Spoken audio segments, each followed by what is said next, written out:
और पृथ्वीवासियों कैसे हो? चलो चाय की चुस्कियों के साथ शुरू करते हैं आज की गपशप। आपको पता है, मेरी समझ में आज तक ये बात नहीं आई है कि 4 बजे और चाय का क्या कनेक्शन है। पता नहीं क्या रिश्ता है दोनों में।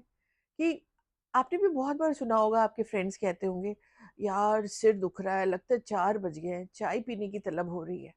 या अरे यार, चाय नहीं पी, 4 बज गए। या कहेंगे, ओह चलो चलो भाई, अब 4 बज गए, अब और कुछ नहीं हो सकता, बस चाय पीनी है।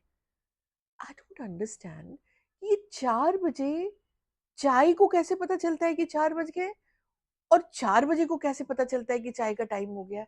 मतलब ये ना बड़ा कंफ्यूजन है, और ये कंफ्यूजन मुझे बचपन से है। आपको बताती हूँ मैं। हम लोग गर्मी की छुट्टियों में अपनी नानी के यहाँ जाते थे। तो वहां जब जाते थे, गर्मियों का टाइम होता था, बाहर लू चल रही होती थी, खेल नहीं सकते थे। तो अच्छे से कूलर वूलर लगा के हम लोग मस्ती से सारे बच्चे आराम कर रहे होते थे या कुछ खेल रहे होते थे, इंडोर गेम्स कुछ खेलते थे। पता नहीं वक्त कैसे बीत जाता था। तभी एक बड़ी प्यारी सी आवाज आती थी, बेटा 4 बज गए, सबके लिए चाय बना दो। 4 बज गए, 4 बज गए तो चाय, चार से बाद भी पी सकते हैं। चलो उस वक्त तो नहीं बोलते थे, बहुत छोटे थे। चाय बनती थी, अगल बगल के नेबर्स भी आ जाते थे, गप्पे मारते थे, बाहर गार्डन में पानी डाल रहे होते थे। और वो सारे लोग बताते थे कि अरे उसके उसके गार्डन में ये नया गुलाब खिला है, और उसने ऐसे ग्राफ्टिंग की है, और उसके घर में आज इतना अच्छा खुशबुएं आ रही थी खाने की, लगता है कोई गेस्ट आया है, या फिर उसकी बेटी की शादी तय हो गई है। तमाम खबरें हमको भी मिलती थी, और हमें भी बड़ा मजा आता था। बच्चे थे पर मजा तो सभी को आता है ना, गॉसिप में तो सभी को मजा आता है। हम भी बैठ के सुनते रहते थे, बोलते कुछ नहीं थे। और बड़ा फ्रेश फील होता था, पता है। ऐसा लगता था जैसे कि पूरी पिक्चर देख ली हो, और सारा हमारा एनवायरनमेंट क्लीन हो गया। अच्छा, हमारे जो बड़े बुजुर्ग होते थे ना, वो अक्सर ये बात कहते थे कि आप जब आपस में बातें करते हैं, सामने बैठ के जब बातें करते हैं ना, तो उसका असर ज्यादा होता है। अब आप लोग कहेंगे कि भाई हमारे पास टाइम नहीं है, हम तो व्हाट्सएप पे ही बात कर लेते हैं। पर कभी आप ये फील करके देखिएगा, हाँ, कि जब आप किसी से पर्सनली मिलते हैं, तो आपको उसके इमोशंस, उसके इंटेंशंस, उसकी energy, you can feel that energy. जब आप छोटे ग्रुप्स में, मैं ये नहीं कहती हूँ कि आप पार्टी में जाए और ढिनचैक पार्टी जब चल रही हो, वहां तो कोई इमोशन नहीं होता है सिवाय उस ढिनचैक ढिनचैक ढिनचैक म्यूजिक के।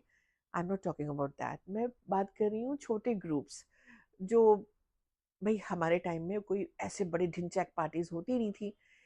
तो आप जब किसी के साथ बैठते हैं, इसीलिए पहले जो लोग थे ना, हमारे जो हमारे नाना नानी दादा दादी होते थे, कुछ अगर घर में क्लेश होता था या घर में कोई परेशानियां होती थी, तो कहते थे कि भाई सब लोग बैठो एक साथ, उस बात को सॉल्व करो। उसका रीजन पता है क्या है? कि जब आप ऐसा करते हैं ना, तो आपका ब्रेन चीजों को एनालाइज करता है। आपको पता नहीं होता है, लेकिन वो सब देख रहा होता है कि सामने वाले ने अगर एक भी वर्ड कहा है तो उसका क्या इंटेंशंस हो सकता है, क्योंकि उस वर्ड की एनर्जी आपको मिल रही होती है सामने से। आप कभी ये ट्राई करके देखिएगा, किसी के साथ आप आमने सामने बैठ के बात करो, आपको बहुत अच्छा लगेगा। और अगर वो बंदा आपको पसंद नहीं है, तो आपको बहुत बुरा भी लग सकता है। मतलब it is how you feel about the person. तो सामने बैठ के बात करो, और यू विल लाइक इट। कभी अपने पेरेंट्स के साथ सामने बैठो, आप जैसे मैसेज कर देते हो, बच्चे करते हैं, hello mama how are you. आप पास जाके, उसके पास जाके गल्लू पे गल्लू रख के कहो, hello mama how are you. आप देखो आपकी मम्मा कितनी खुश हो जाएगी। देखा। हम्म। आप लोगों के चक्कर में ना मैं भूल ही गई। पता है, आज किसी वेरी इंपॉर्टेंट पर्सन का बर्थडे है, मैं विश करना भूल गई। और मैं तो भूल गई, आप भी भूल गए। गेस कीजिए। Happy Ramnavami to all of you. भगवान आप लोगों को हरदम खुश रखे। आज राम जी का बर्थडे है। आपको मैंने एक दोहा सुनाया था पिछले वीक जब मैं आई थी। आज मैं आपको उसका मतलब सुनाती हूँ। उसका सुनाने का रीजन ही ये था कि मैं चाहती थी कि मैं आज उसको एक्सप्लेन करूँ। कस्तूरी एक फ्रेग्रेंस होता है जो कि एक हिरन की नाभि में मिलता है, जो कि बड़ा नायाब होता है, बड़ा खूबसूरत सी उसकी खुशबू होती है। लेकिन बेचारे हिरन को पता नहीं होता है कि वो उसी के पास है। वो सारी जिंदगी उस कस्तूरी की खुशबू के पीछे भागता रहता है, इधर उधर पागलों की तरह भागता है। उसको बनने में टाइम लगता है, वो एक तरह का सिक्रीशन होता है जो उसके ग्लैंड में निकलता है, तो धीरे धीरे मेच्योर होके उसमें एक खुशबू आ जाती है। तो जैसे जैसे वो हिरन बड़ा होता है उसकी वो खुशबू फैलने लगती है। लेकिन वो बेचारा हिरन इतना परेशान रहता है कि ये इतनी अच्छी खुशबू, he wants to get it but he is not able to get it. Y?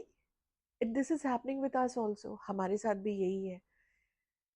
वो जो दोहा था उसमें राम जी जो है वो हमारे मन की शांति, हमारे दिल का सुकून, हमारा पीस, हमारा प्रॉस्पेरिटी, हमारी सक्सेस, उसको डिनोट करते हैं।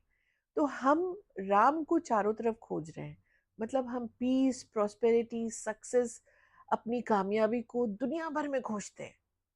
पर कभी आपने सोचा है कि वो तो आपके अंदर ही है? अगर आपने ये सोच लिया, आप मेरी बात मानो, you will be very successful. आप ट्राई करके देखो कि अगर आप जरा सा सोचो, कभी बैठ के सोचो। अब कैसे सोचोगे? ये मैं अगले वीक बताऊंगी। क्योंकि सारा कुछ बता दिया तो फिर आप आओगे नहीं ना अगले वीक। तो आज के लिए बस इतना ही। Have a good day, have a good cup of tea, और मिलते हैं अगले हफ्ते चाय पे 4 बजे। बाय।